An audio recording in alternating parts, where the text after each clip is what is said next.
Se há algum outro motivo para essas manifestações, como o senhor falou, do óbvio, senão os questionamentos do presidente Jair Bolsonaro à confiabilidade das urnas e ao processo eleitoral. Na verdade, todo e qualquer questionamento ao sistema eleitoral, às urnas eletrônicas, seja de quem for, de um cidadão ao presidente da República, devem ter a devida reação.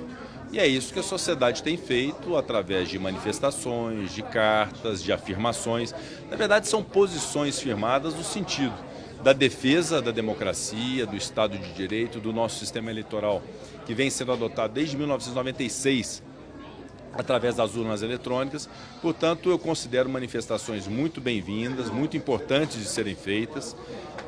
E repito, não é algo que seja direcionado a ou a B, tampouco que revele algum tipo de preferência eleitoral ou partidária, mas uma afirmação de defesa da democracia, da Constituição, em defesa do país. E essas manifestações são muito importantes, e essa feita pela Ordem dos Advogados do Brasil mereceu também meu aplauso. Como disse no meu pronunciamento, a Ordem dos Advogados do Brasil nunca fugiu das suas responsabilidades de defender a democracia e a Constituição.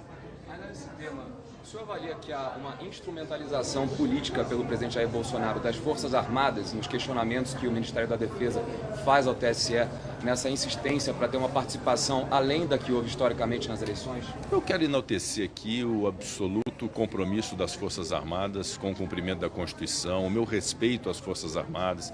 São instituições muito maduras, importantes para o Brasil, muito bem avaliadas e bem aceitas pela sociedade brasileira. E, evidentemente, o compromisso das Forças Armadas haverá de ser com a democracia, com a Constituição, com o nosso sistema eleitoral. E esses questionamentos havidos numa comissão de transparência, eles devem ser simplesmente respondidos por aqueles que têm condição de responder. E a quem cabe o processo eleitoral no Brasil é a Justiça Eleitoral, é o Tribunal Superior Eleitoral que cuida das eleições, diferentemente do Poder Legislativo, do Poder Executivo, que tem membros disputando as eleições. O Judiciário tem a obrigação de dirimir os conflitos, de cuidar do sistema eleitoral, e isso se faz através do Tribunal Superior Eleitoral. A participação da sociedade civil é muito bem-vinda, a título de sugestões, a título de participação, mesmo em ideias e iniciativas, mas a responsabilidade única pela afirmação de como deve ser o sistema eleitoral é da Justiça Eleitoral, do Tribunal Superior Eleitoral. Então, eu considero que isso é muito claro, muito pacífico, e eu acredito que essa será, enfim, a realidade do Brasil, que terá no dia 2 de outubro uma eleição pelo sistema eletrônico de votação, gerida pelo Tribunal Superior Eleitoral e com o resultado fidedigno das urnas do que é a vontade popular. E esse resultado haverá de ser respeitado por todos no Brasil.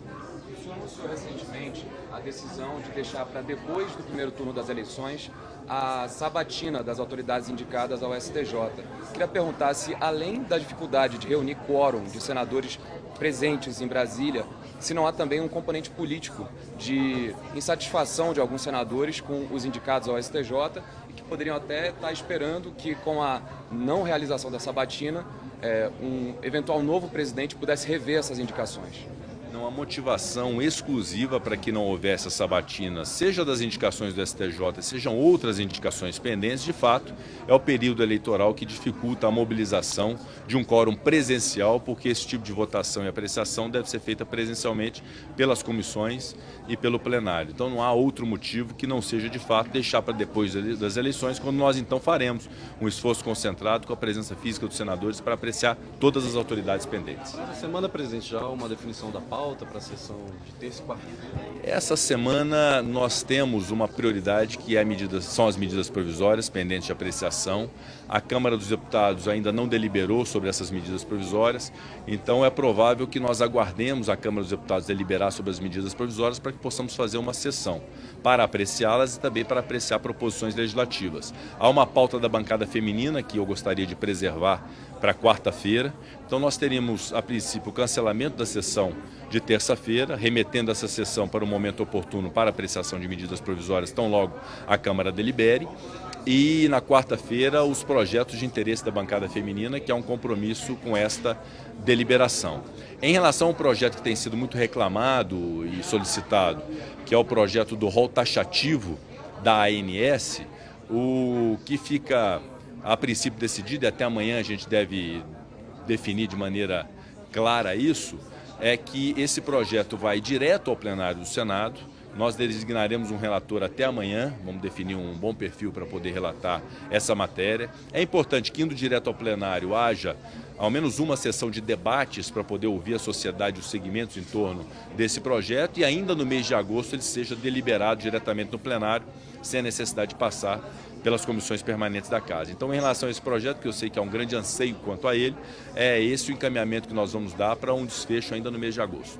Presidente, sobre esse projeto taxativo e também sobre o projeto que versa sobre o regime semiaberto, que é comumente chamado de saidinha de presos para trabalhar e estudar. O senhor já sabe mais ou menos qual é o sentimento do plenário do Senado em relação a esses projetos? Há uma tendência a que o Senado confirme o que foi aprovado na Câmara dos Deputados? Há uma tendência que sim, em relação ao projeto do rol taxativo, há inclusive muitos pedidos, solicitações de relatorias dessa matéria.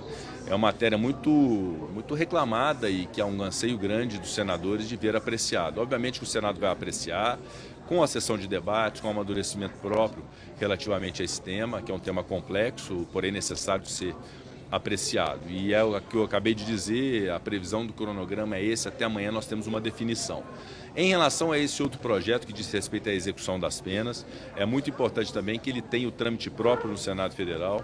Esse projeto tem a tendência de ser encaminhado à Comissão de Constituição e Justiça. Como eu ainda não deliberei a respeito, eu peço que aguarde apenas a deliberação da presidência, mas há uma tendência que ele possa ser encaminhado à Comissão de Constituição e Justiça para uma avaliação sobre esse instituto penal de cumprimento da pena. Há vários institutos previstos nas execuções penais, da remissão penal, das saídas temporárias, da progressão de regime.